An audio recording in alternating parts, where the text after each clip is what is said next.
بین الاقوامی اسلامی یونیورسٹی اسلام آباد کے شعبہ اردو کے سربراہان اور اساتذہ کی یہ روایت رہی ہے کہ شعبہ اردو کے پی ایچ ڈی اسکالرز کو ملک کی بڑی اور تاریخی لائبریریوں کا مطالعاتی دورہ کروایا جائے۔ اس کے اغراض و مقاصد ان لائبریریوں میں موجود نسخہ ہائے قدیم سے پی ایچ ڈی اسکالرز کو روشناس کروانا اور ان کے موضوعات سے آگاہی دینا ہے۔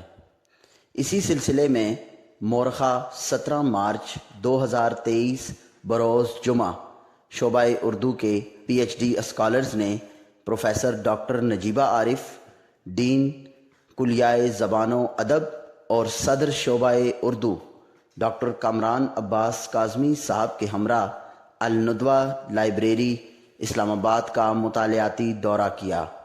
یہ لائبریری ایشیا کی بڑی لائبریریوں میں شمار ہوتی ہے۔ اس لائبریری میں بہت سے ایسے نایاب نسخے شامل ہیں جن کی پاکستان میں صرف ایک ہی نقل موجود ہے۔ اس کے علاوہ بیرونی ممالک سے بھی بہت سے نایاب نسخے نقل کروا کر یہاں رکھے گئے ہیں۔